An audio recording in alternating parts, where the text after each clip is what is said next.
आज की कहानी काव्या और समर की है। काव्या, माँ से माफी मांगो। मैंने कहा माफी मांगो। समर जोर से चिल्लाया तो काव्या सहम गई। बड़ी हिम्मत करके बोली, आप बात तो पूरी जान लो। नहीं जानना कुछ भी, बस मेरे लिए मेरी माँ ही सही है। लेकिन हर बात के दो पहलू होते हैं, दूसरा पहलू सुने बिना ही फैसला कैसे सुनाया जा सकता है। काव्या बोली, घर के बड़ों से माफी मांग लोगी तो छोटी नहीं हो जाओगी। इतने तो संस्कार दिए होंगे माँ बाप ने। सॉरी बोल काव्या रोती हुई अपने कमरे में चली गई। उसके लिए आज ऐसा पहली बार नहीं हो रहा था। पिछले 1 साल से ये सब अनगिनत बार हो चुका था। बिना गलती के वो माफी मांग मांग कर परेशान हो चुकी थी। देख ले समर, माफी कैसे मांग रही है, जैसे कोई एहसान कर रही हो। जरा जरा सी बात पर मुंह खुलता है इसका। एक हम थे जो सास के सामने मुंह पर ताला लगाए रखते थे। ये आजकल की लड़कियां भी ना ज्यादा बोलती हैं, इसलिए घर नहीं बसते इनके। घर चलाने के लिए औरत का चुप रहना बहुत जरूरी है, वरना घर में रोज महाभारत होती है। सुषमा जी अनवरत ही बोली जा रही थी, माँ आप आराम करो वरना आपकी तबीयत खराब हो जाएगी। काव्या से मैं बात करता हूँ। इतना बोल समर कमरे में चला गया। काव्या अभी भी कमरे में रोई जा रही थी। आंखों के सामने अपनी गृहस्थी उसे बिखरती हुई नजर आ रही थी। समर उसके पास गया और उसका हाथ अपने हाथों में लेते हुए बोला, तुमसे कितनी बार कहा है माँ के सामने अपना मुंह बंद रखा करो। जरूरी है क्या हर बात में बहसबाजी करना। आज मूड अच्छा था, तुम्हारे लिए चॉकलेट और फूल लाया था, लेकिन घर में घुसा तो घुसते ही लड़ाई झगड़ा देखने को मिल गया। सारा मूड खराब हो गया। इतना बोल समर ने फूल और चॉकलेट काव्या की तरफ बढ़ा दिया। काव्या ने लेने से इनकार करते हुए कहा, समर आपको कैसे पता मैं बहसबाजी कर रही थी। आप तो अभी आए, और जब आप आए तब माँ बहसबाजी कर रही थी, ना कि मैं। लेकिन आपने पूरी बात जानने की कोशिश भी नहीं की और सीधा मुझ पर चिल्लाना शुरू कर दिया।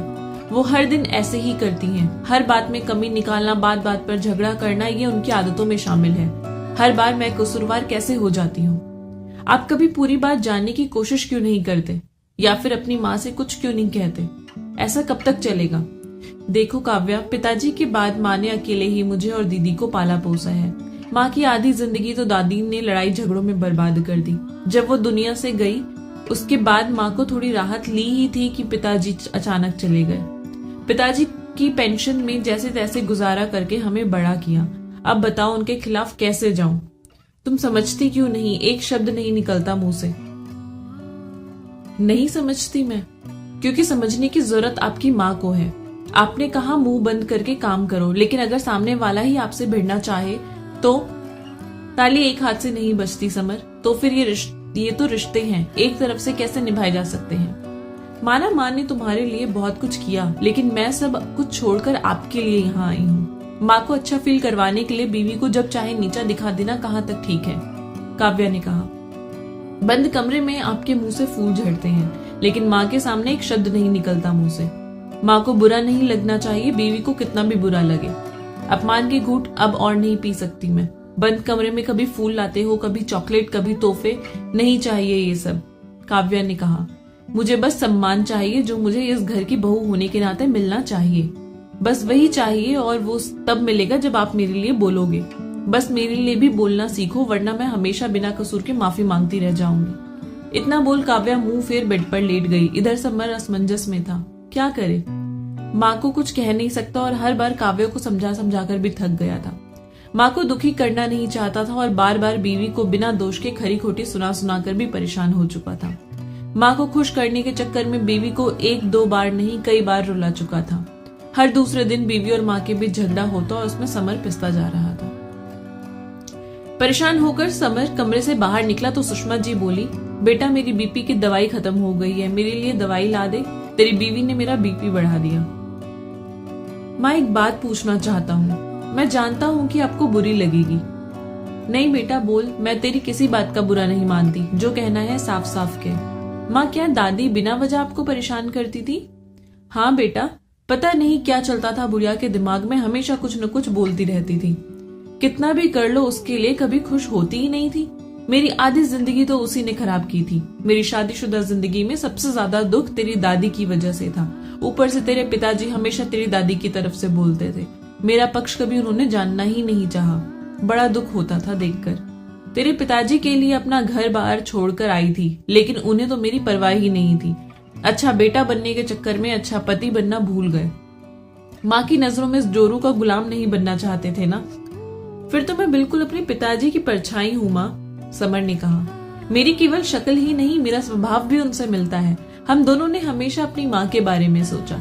जो महिला हमारे लिए अपना सब कुछ छोड़ आई, उसकी तो हमारी नजरों में कोई अहमियत ही नहीं है। कल तक जिंदगी के जिस मोड़ पर आप असहाय खड़ी थी, आज वही आपकी बड़ी बहू खड़ी है। इतना बोल समर की आंखें भर आई और वो घर से बाहर निकल गया। सुषमा जी को जैसे सांप सूंघ गया हो। बेटे ने इतनी अच्छी तरह आईना दिखाया कि वो खुद से नजरें नहीं मिला पा रही थी। बहू तो कई बार उनके सामने रोती थी, लेकिन उन्हें कभी फर्क नहीं पड़ा। लेकिन आज उनसे बहू के आंसू देखे नहीं जा रहे थे। दुख भी था कि श्रवण कुमार जैसा बेटा आज बोल पड़ा, लेकिन साथ ही साथ इस बात की तसल्ली थी कि जो भूल उसके पिताजी हमेशा करते रहे, उनके बेटे ने वो भूल समय रहते सुधार ली। सुषमा जी उठी और रसोई में जाकर चाय बनाकर लाई। बहू के कमरे में गई तो वो रो रही थी। बहू, आज तक जली कटी बातें ही सुनाई है तुझे। आज पहली बार अपने किए पर पछता रही हूँ। तेरे दिल में जो भी है ना, मुझे चाय पीते पीते कह दे, लेकिन ऐसे दुखी मत रह। मेरे कारण मेरे बहू बेटों में दूरियां बढ़े, ये मुझसे देखा नहीं जाएगा।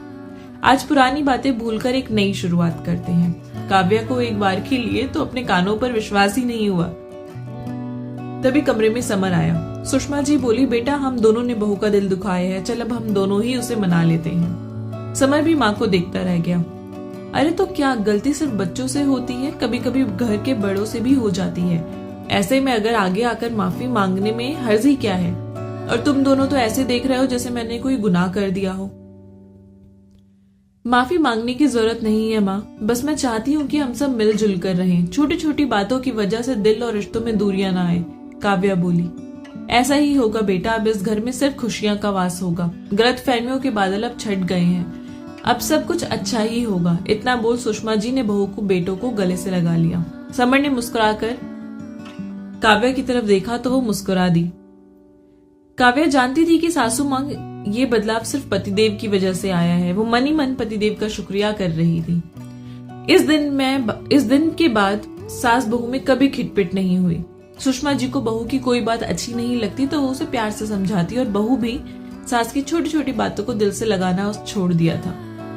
समर भी काम पर ज्यादा ध्यान दे पा रहा था। अब वो दफ्तर से आता तो घर आकर उसे सुख और शांति की अनुभूति होती। आई होप आपको ये कहानी पसंद आई होगी। अगर कहानी अच्छी लगी है तो चैनल को प्लीज सब्सक्राइब कर दीजिए, लाइक कर दीजिए और अपने प्यारे प्यारे से कमेंट नीचे ड्रॉप कर दीजिए। मिलूंगी आपसे नई कहानी के साथ, तब तक के लिए बाय बाय।